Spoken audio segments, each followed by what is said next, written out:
30 सालों में नहीं, आज़ादी के बाद बिहार में हुए चुनाव में ये सबसे ज़्यादा वोटिंग परसेंटेज है।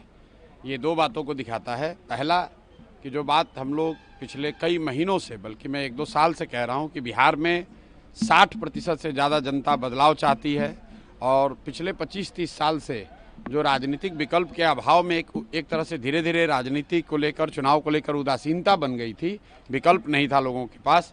अब जनसुराज के आने से उनको एक नया विकल्प मिला है और बढ़ा हुआ जो वोटिंग परसेंटेज है वो दो बातों को दिखाता है। एक कि लोगों को एक नए विकल्प को देखकर उत्साह रहा है और बड़े पैमाने पर वोटिंग हुई है, बदलाव के लिए वोटिंग हुई है। और दूसरी बात, जो बड़े प्रवासी मजदूर हैं जो बहुत बड़ी संख्या में छठ के बाद रुके हुए हैं, उन्होंने अपना और अपने परिजनों का, अपने मित्रों का जो वोट कराया है उसने सबको सरप्राइज़ किया है।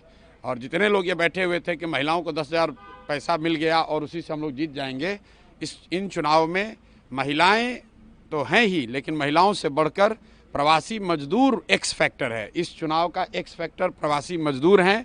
वो क्या कर रहे हैं, वो अपने दोस्तों, मित्रों, परिवार वालों से कैसे वोट करा रहे हैं, इसी से बिहार का चुनाव तय होगा। तो जनसुराज कितना कॉन्फिडेंट है अपनी जीत को लेकर के? कितनी सीट? जनसुराज बिल्कुल कॉन्फिडेंट है कि 14 तारीख को आप देखेंगे इतिहास लिखा जाएगा। बड़े बड़े पंडित, कोई ये नहीं बता रहा था कि जनसुराज इस बार इतने बड़े पैमाने पर वोटिंग होगी। और ये आकलन लोग कर रहे हैं, 2 करोड़ 10 लाख से ज़्यादा लोगों ने वोट करा है। कोई आकलन, कोई पत्रकार, कोई असेसमेंट करने वाला आदमी कितने लोगों से मिला होगा? कल लोग बैठे बैठे 10-15 लोगों से फ़ोन करके अपना हवा बता रहे हैं कि किसने किसको वोट दिया।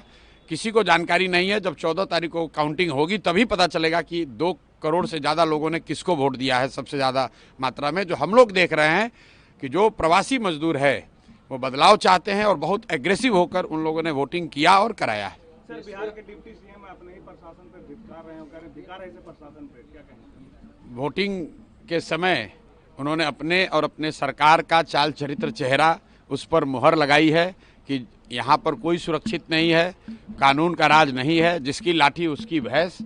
और जो बात यहाँ अभी तक पब्लिक झेल रही थी, चुनाव के दौरान नेता और मंत्री वो चीज़ झेल रहे हैं।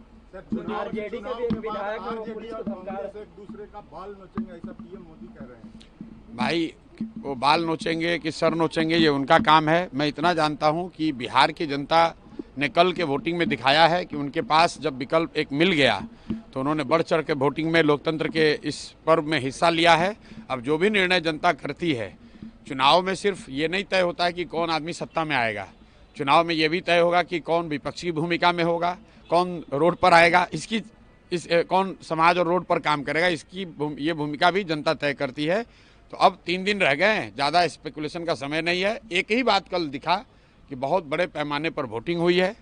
ये वोटिंग दिखाता है कि एकदम क्लोज कॉन्टेस्ट है, लड़ाई है, हर सीट पर, हर बूथ पे, हर गांव में लड़ाई है और लोगों के पास विकल्प है। जनसुराज की सबसे बड़ी सफलता यही है कि लोगों के पास एक विकल्प है। लालू के डर से नीतीश भाजपा और भाजपा के डर से लालू को वोट देने की जो मजबूरी थी, वो मजबूरी खत्म हो गई है।